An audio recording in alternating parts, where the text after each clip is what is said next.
τελικά καταλήγει το Ευαγγέλιο ή η ασκητική ζωή να έχει γίνει και παρανοϊκή.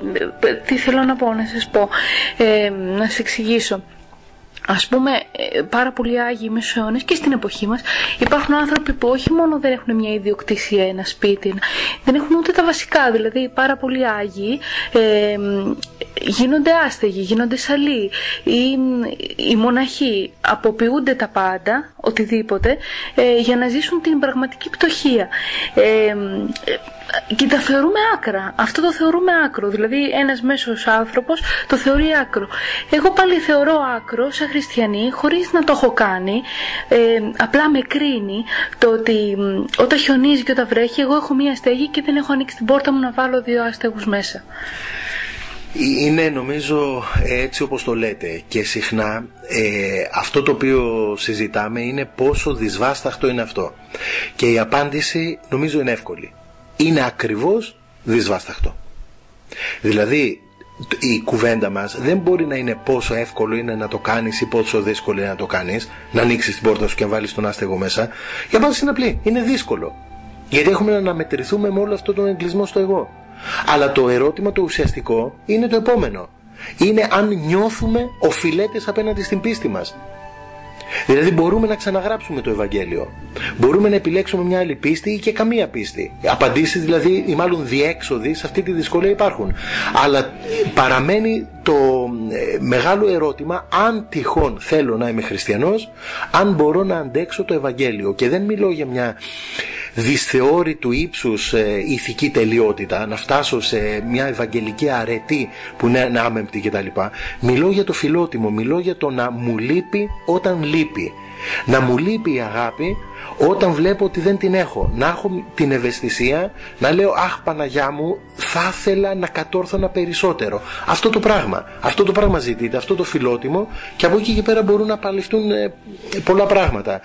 Αλλά ξέρετε, οι περιπτώσεις αυτών των Αγίων που αναφέρατε, είτε είναι Άγιοι ανακηρυγμένοι από την Εκκλησία μας, είτε δεν είναι Άγιοι ανακηρυγμένοι από την Εκκλησία μας, αυτή η αγιότητα της πτωχίας είναι ό,τι πολυτιμότερο για το πεδίο που συζητάμε. Γιατί ουσιαστικά θυμίζει σε όλους μας το ευαγγελικό ιδεώδες. Η δουλειά δηλαδή αυτών των ανθρώπων είναι ακριβώς να μας θυμίζει το κοινό χρέος. Δεν είναι ένα ειδικό χρέος για μια ειδική τάξη, ας πούμε, μόνο των αναχωρητών κτλ. Επειδή ζούμε ακριβώς σε μια κοινωνία η οποία είναι θεμελιωμένη ριζικά πάνω στην ψευδαίσθηση της ιδιοκτησίας, και δεν έχει άδικο ο λαός να λέει ότι τα σάβανα δεν έχουν τσέπες, έτσι, είναι κατασκευή, είναι εφεύρημα η έννοια της ιδιοκτησίας. Επειδή όμως ζούμε σε αυτό, είναι αδύνατο ξαφνικά κανείς να βγει από αυτόν τον κόσμο να ζήσει αλλού. Κινείται με τους όρους ιδιοκτησίας, συναλλαγών κτλ. Αυτές οι παρουσίες που δείχνουν ότι είναι μπορετή η φτώχεια, ότι ζητείται αυτή η απαγκίστρωση από την ψευδαίσθηση καταξίωσης μέσω της ιδιοκτησίας ή τάχα την απόκτηση σιγουριάς μέσω της ιδιοκτησίας, είναι πολύτιμες, πολυτιμότατες. Είναι η ψυχή του Ευαγγελίου αυτά τα πράγματα. Παραμένοντας δύσκολα ή παραμένοντας εμπνεύσεις ώστε να γίνει το επόμενο μικρό βήμα και όλα τα σχετικά. Αλλά όσον αφορά, ας πούμε, αυτό το θέμα της ιδιοκτησίας που είπα, εγώ προσπαθώ αυτή τη στιγμή να σκιαγραφίσω κάποιες προοπτικές και κάποια κριτήρια. Σε καμία περίπτωση δεν θα πρέπει να πέσουμε στην αφέλεια να πούμε αυτός μας ζητάει για παράδειγμα να μην έχουμε σπίτι, αύριο το πρωί θα πάω να μείνω σε παγκάκι. Έτσι, αυτά τα πράγματα θέλουν πολύ αγιότητα για να αντεχθούν. Τι μπορεί να γίνει όμως? Να μην χάσουμε την προοπτική, να μην χάσουμε την πηξίδα. Το δρόμο μας μπορεί να τον χάνουμε κάθε τόσο, δεν πρέπει με τίποτα να χαθεί η πηξίδα και δεν πρέπει με τίποτα να υποσταλεί το χρέος της συνολικής θέασης που έλεγα προηγουμένως, δηλαδή τι λογής είναι η κοινωνία μας, τι λογής είναι η καθημερινότητά μας, τι λογής ποθούμε να γίνει. Όποτε η εκκλησιαστική παράδοση και οι κανόνες της Εκκλησίας μιλούν για την διαχείριση της ιδιοκτησίας, δίνουν μια πάρα πολύ ενδιαφέρουσα και πάρα πολύ ριζοσπαστική προοπτική. Η εκ μέρους της Εκκλησίας ιδιοκτησία, η εκ μέρους της Εκκλησίας δηλαδή δυνατότητα να έχει περιουσία, να λειτουργεί με τέτοιο τρόπο ώστε να αποκαθιστά αυτό που λείπει. Δηλαδή να είναι ένας τρόπος παρέμβασης μέσα στην ιστορία, ώστε όσο γίνεται να αποκαθίσταται κοινωνική δικαιοσύνη, όσο είναι δυνατό έμπρακτα να εισβάλλει στην καθημερινότητά μας η αλληλεγγύη και να γίνεται έτσι τρόπος προφητικός. Δηλαδή να φανερώνει τι λογής στο κάτω-κάτω είναι αυτή η βασιλεία για την οποία μιλούν οι χριστιανοί. Να φανεί μέσω της χρήσης αυτών των θεσμών που θέλουμε δεν θέλουμε τους έχουμε, ιδιοκτησίας και περιουσίας. Και γι' αυτό δεν είναι τυχαίο και σε σχέση με την μοναστική ζωή ή σε σχέση και με περιουσίες που σε άλλα μοναστήρια μεγάλες υπάρχουν και με την πτωχία που σε άλλα μοναστήρια υπάρχουν. Οι κανόνες της Εκκλησίας ζητούν όποτε τέτοιου είδους περιουσία δίνεται κάπου να δίνεται σε πτωχούς. Υπάρχουν κανόνες οι οποίοι προβλέπουν ότι είναι, εντός εισαγωγικών το λέω, εκκλησιαστικό αδίκημα, είναι αμάρτημα, ας το πούμε όπως θέλουμε, το να υπάρχουν συναλλαγές με ισχυρούς στο όνομα ιουδήποτε υψηλού στόχου. Η παλάτζα δηλαδή γέρνει πάντα προς τον αδύναμο, γέρνει προς την οικοδόμηση ενός άλλου τρόπου ζωής που είναι η κοινωνική δικαιοσύνη, η φιλαδελφία και η αλληλεγγύη. Μόνο ως τέτοιο τρόπο μπορούμε να δούμε την ύπαρξη όλων αυτών των θεσμών και την ζωή μας μέσα σε όλους αυτούς τους περίπλοκους θεούς ιδιοκτησίας, χρήματος κτλ. Και φυσικά μέσα από όλα αυτά μπορούμε λίγο να ελέγξουμε και την πλεονεξία μας και την απληστία μας, τουλάχιστον να τις περιορίσουμε αφού δεν μπορούμε ακόμα να κάνουμε κάτι μεγάλο. Είναι μεγάλο τελικά, κύριε Παπαθανασίου, το να ανοίξει την πόρτα σου στον άστεγο? Αυτό δεν λέει το Ευαγγέλιο? Δεν είναι πολύ, το Ευαγγέλιο δεν είναι πολύ ανατρεπτικό, ριζικό, στα άκρα δεν είναι? Είναι πολύ ανατρεπτικό ακριβώς, αλλά είμαστε expert στο να ξεδοντιάζουμε όλη αυτή την ανατρεπτικότητα και να το κάνουμε σαν κάτι, σαν το χιόνι για παράδειγμα που επικάθεται πάνω στα φυτά, έτσι, απλώς τα στολίζει χωρίς ουσιαστικά να γίνεται μέρος του εαυτού τους. Το θέμα της πλεονεξίας είναι κεφαλαιώδες και δεν είναι τυχαίο. Ζητώ συγγνώμη επειδή θα πω κάτι που σε διάφορες ευκαιρίες έτσι επαναλαμβάνω. Δεν είναι τυχαίο ότι όταν ο Απόστολος Παύλος αναφέρεται στην πλεονεξία, η οποία υποτίθεται ότι είναι ηθικής τάξεως παράπτωμα, έτσι, δεν χρησιμοποιεί ηθικής τάξεως χαρακτηρισμούς ή προσδιορισμούς, αλλά χρησιμοποιεί όρο θρησκεολογικό. Λέει ότι η πλεονεξία είναι ειδωλολατρία. Αυτό τι σημαίνει? Η πλεονεξία στην πραγματικότητα είναι να κάνω κέντρο της ύπαρξής μου, να κάνω Θεό μου δηλαδή, κέντρο νοηματοδότης της ζωής μου, το χρήμα, το έχειν, την απόκτηση, είτε καθ' αυτό το να έχω κάτι ή πολύ περισσότερο ας πούμε τον πλουτισμό. Αυτό το πράγμα είναι. Είναι δηλαδή ένας προσανατολισμός του ανθρώπου προς τα αντικείμενα, προς το ίδιο του το εγώ και εγκλωβισμός σε αυτό.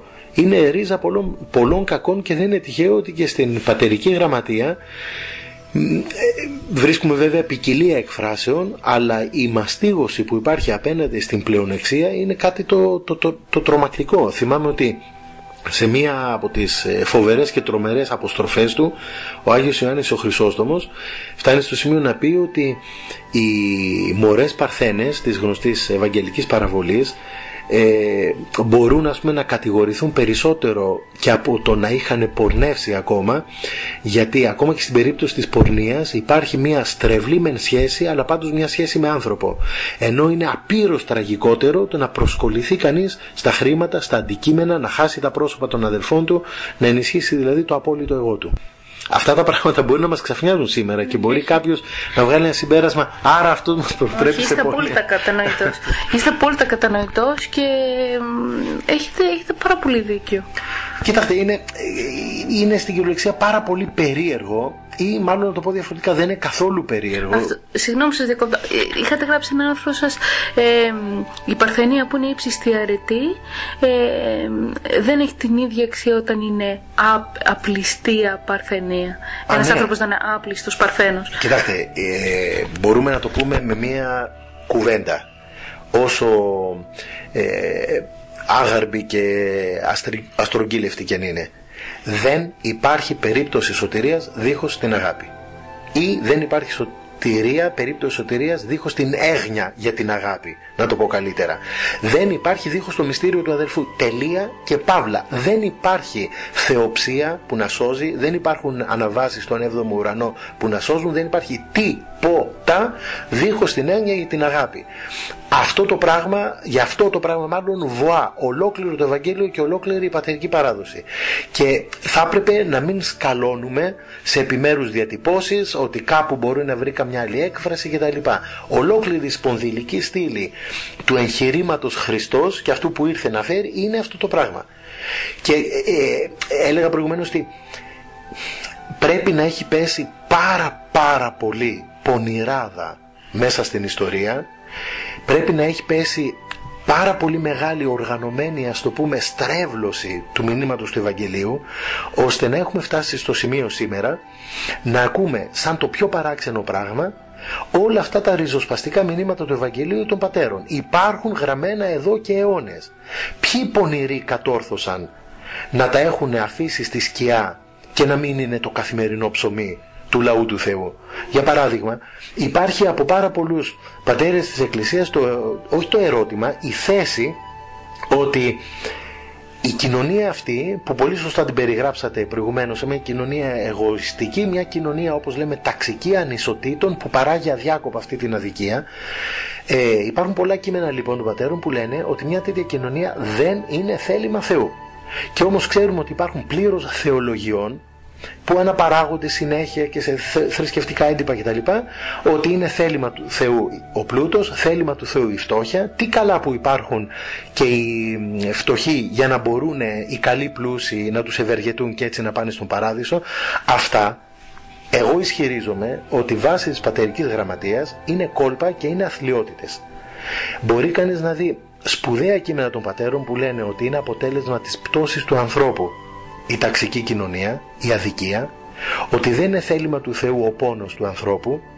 Είναι άλλο θέμα αν ποιμαντικά πρέπει ο φτωχός να συμβουλευτεί να αντέξει τη φτώχεια του τίμια και ο πλούσιος να συμβουλευτεί να πάψει να είναι πλούσιος ή να πάψει να είναι τόσο πλούσιος χάριν του αδελφού του.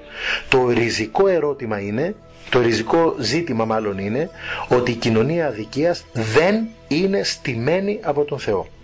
Και εδώ να αναφέρω, επειδή ξέρετε, συχνά όταν ισχυριζόμαστε τέτοια πράγματα, συχνά, όπως είπα προηγουμένως, βαλόμαστε, δεχόμαστε διάφορες κατηγορίες κτλ. Και γι' αυτό καταφεύγουμε στις παραπομπές. Λέω συχνά ότι οι παραπομπές μπορεί να είναι ένα... ναι, μπορεί να είναι ένα κόλπο μιας ακαδημαϊκής, μιας πεθαμένης ακαδημαϊκής θεολογίας να βάζει παραπομπές. Ταυτόχρονα όμως μπορεί να είναι και το όπλο του αδυνάτου, ας πούμε. Τι εννοώ?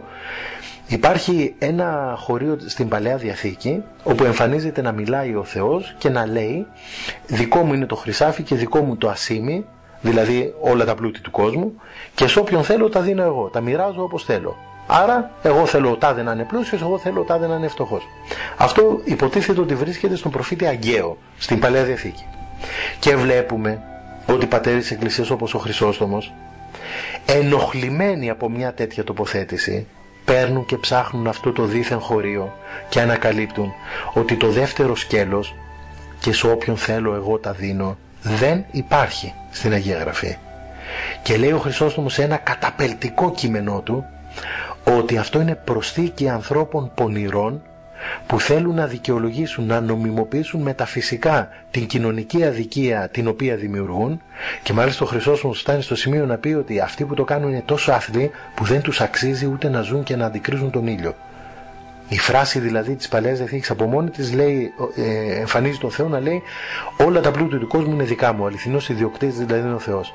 Άρα το συμπέρασμα είναι ότι ο άνθρωπος δεν είναι πραγματικά ιδιοκτήτης. Καλείται να είναι διαχειριστής ώστε να κατορθώνει να ζει με τον αδερφό του σαν με αδερφό και όχι σαν κάτι άλλο.